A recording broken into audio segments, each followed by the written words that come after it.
Good afternoon, Miss Ford. How are you doing today?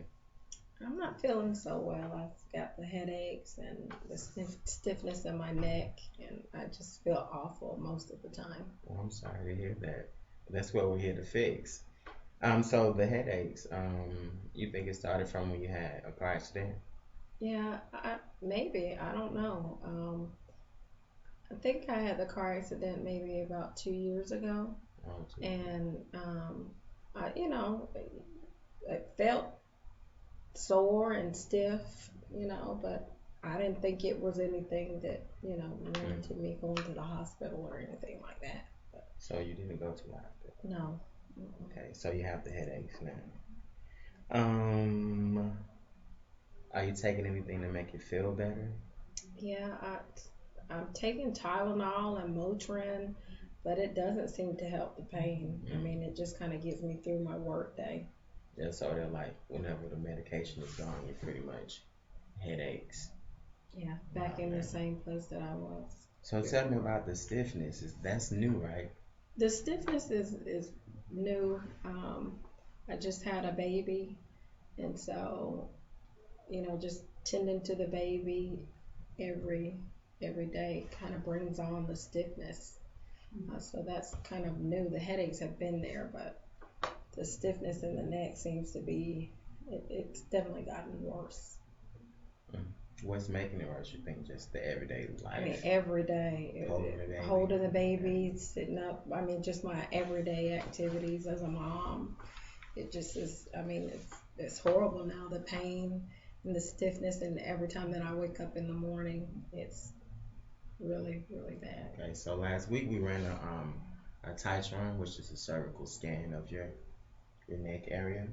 We found that you had high musculature, or they show heat differential, which can indicate subluxation. Do you know what subluxation is? No. A subluxation is when your spine is misaligned. Your spinal cord is within bones, and the bones move, which can cause pressure on the spine, which very well might be the reason why you're having headaches due to the whiplash from the car accident or whatever. So I did a palpation on your neck, rotated you. I found that you had that your atlas was stuck on the right more than the left, or that's through rotation palpation. That was your orthopedic exam. In your physical exam, I did a jaw jut. You're kind of stuck, but it wasn't really anything. I want to say serious, but nothing major. So that within itself can cause a neuro interference because of the pressure on the spinal cord. Okay. Um, so we did those exams and everything to check for high musculature. You did on the right side. Is that where your pain is from the stiffness on the right? Yeah, I mean primarily, but sometimes it radiates some. But Mm-hmm. I think that it starts from the right. Okay, because I could really tell that from palpating your neck. It's kind of stiff. It was harder for you to move that way on pump examination. Yeah.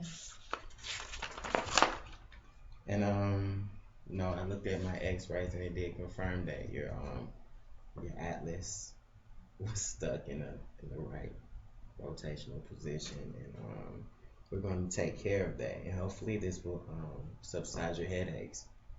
The stiffness, that's something that'll happen, relieve over time because it's musculature. Okay. So once you can use a heating bag or something, heating pad or something like that. That way it may help with that. Okay. I would suggest you stop taking the pain medication because that self interferes with what we need to see for you. I know that may be difficult, but hopefully these adjustments will help you a lot. Okay. So, short term, long term goals for you. What do you think Just you to want to do? get rid of the pain and the stiffness and go days without having a headache Mm. or some type of you know problem Well, I really with that. think I can help you with that. So I need for you to come to the office 2 times a week for the next 6 months. You think that'll work for you? Yes. You It think so? should. Can I bring my son with me? Of course, children, husband. If you have one, anything is possible. Everyone is welcome. Okay. And I'll do an examination to see your progress in about 3 months. Okay, and I will let you speak with that financial person, and they will show you all about our procedures and all that. Is that okay with you? Yes. Okay. See you in 2 days. Okay. All right. Thank Thank you. you.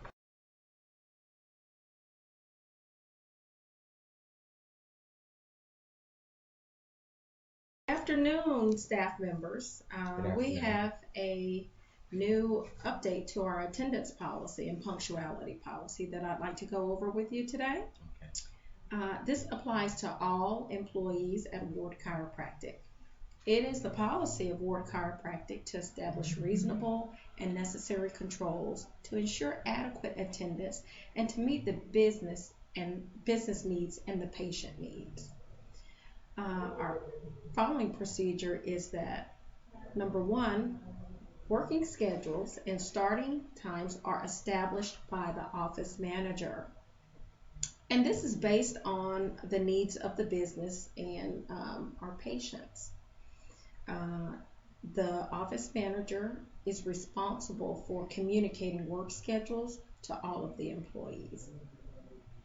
Employees are expected to be at their workstation in a fit condition and ready to work on time.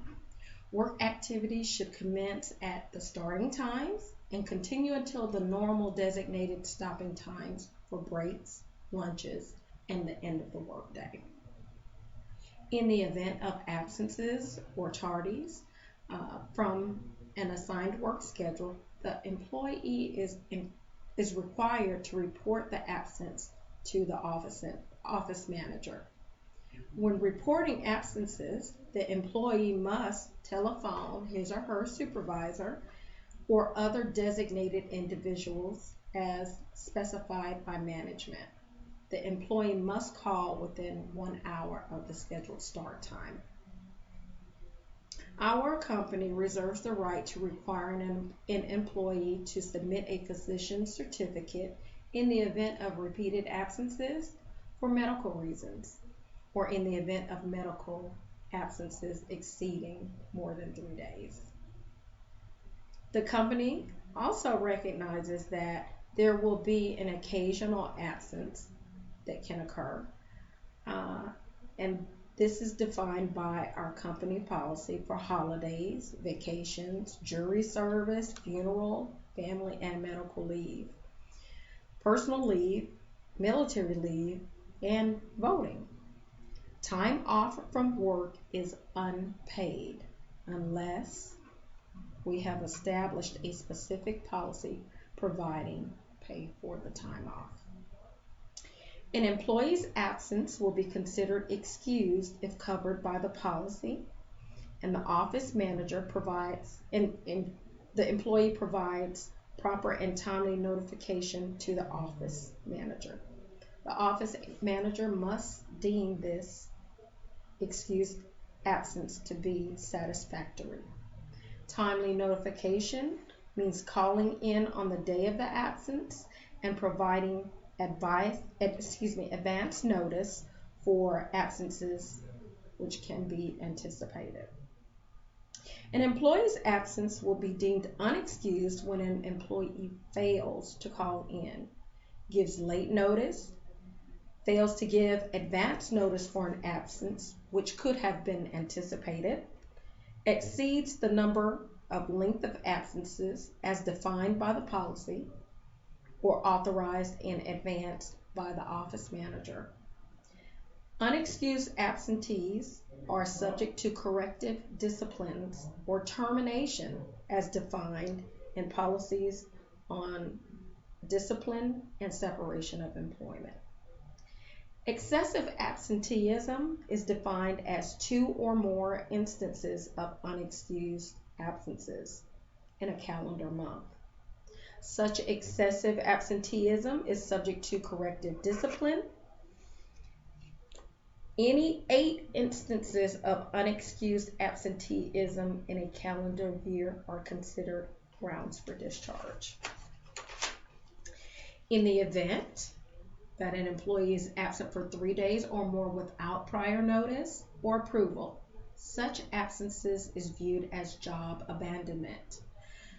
The employee is then separated from employment as a voluntary quit.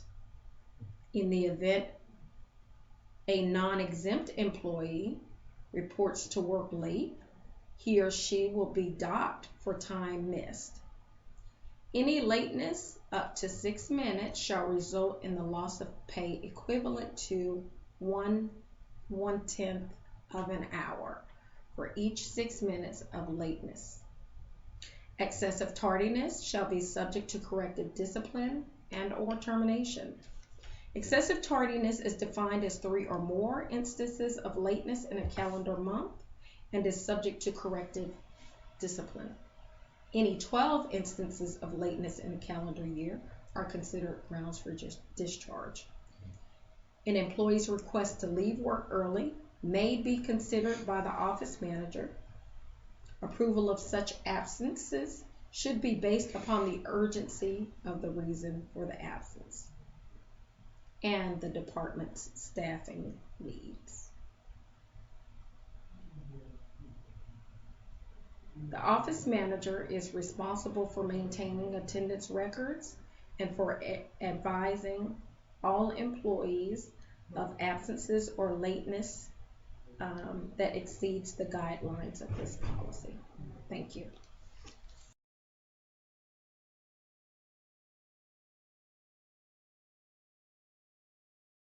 Mr. Martin, I'd like to go over Ward Chiropractic's financial policy with you. Okay. We strive to provide the highest quality health care, all the while maintaining affordability for you, the patient. We understand that even with insurance, most patients will experience at some point in time an out-of-pocket expense. Our office will accept your insurance on assignment and do participate as preferred providers for many insurance plans. However, it must be fully understood that your insurance policy is a contract between you and your insurance company.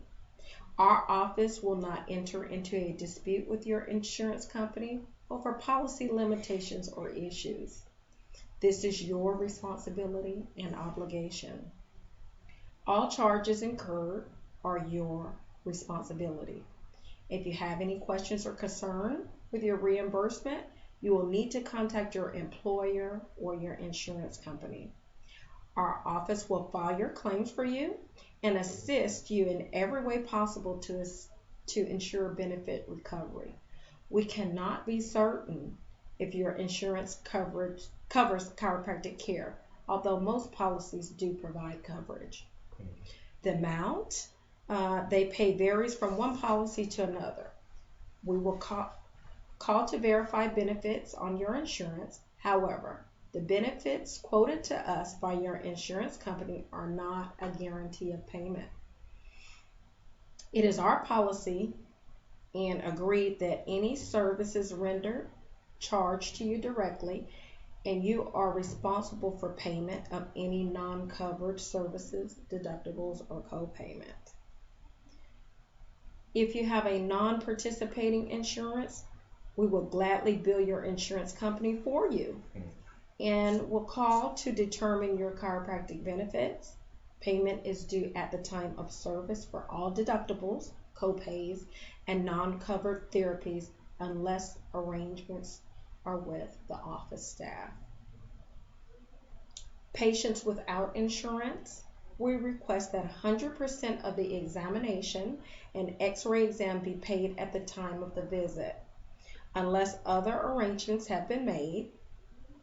To qualify for our time of service reduction in fees, you must pay on the day that the service was performed. We are happy to accept cash, checks, and all major credit cards. No insurance will be billed. Okay. Secondary insurance. Please inform us of any secondary insurance you may have.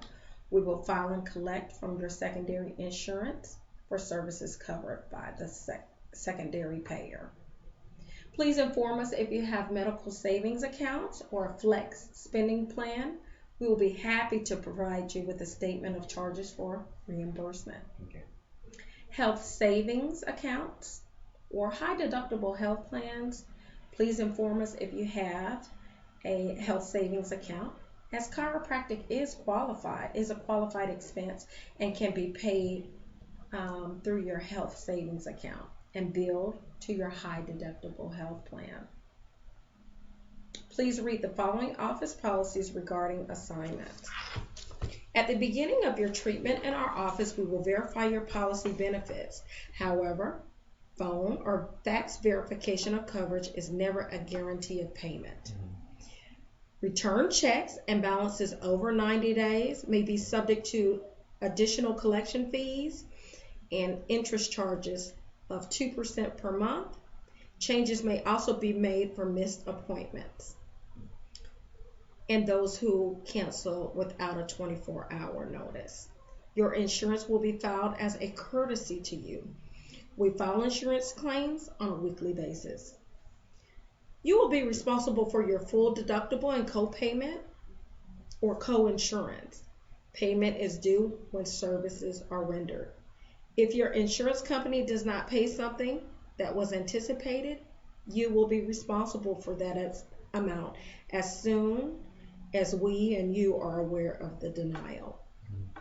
If you pay the full amount for services rendered each visit, you may qualify for our time of service discount. You may then submit the bill to your insurance company for reimbursement. If your insurance company has not paid a claim within 60 days of submission, you agree to take an active part in resolution of your claim.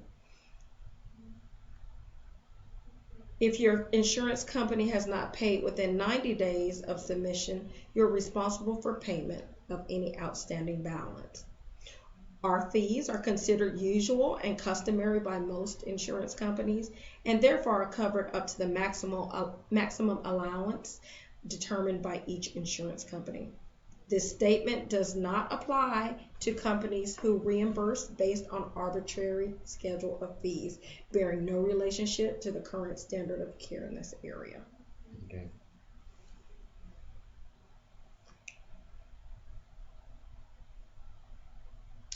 Here, although you are ultimately responsible for your bill, we will wait for a settlement of your claim for up to 6 months after your care is completed. Once the claim is settled, or if you are suspended or if you suspend or terminate care, any fees for services are due immediately. And it just states here that I have read and understand this financial policy. I realize that I am responsible for all charges incurred by me at Ward Family Chiropractic. I agree to the above terms and authorize Ward Family Chiropractic to collect from me payment if it's not received in 90 days after the time of service. Please sign and date here. Okay. Thank you.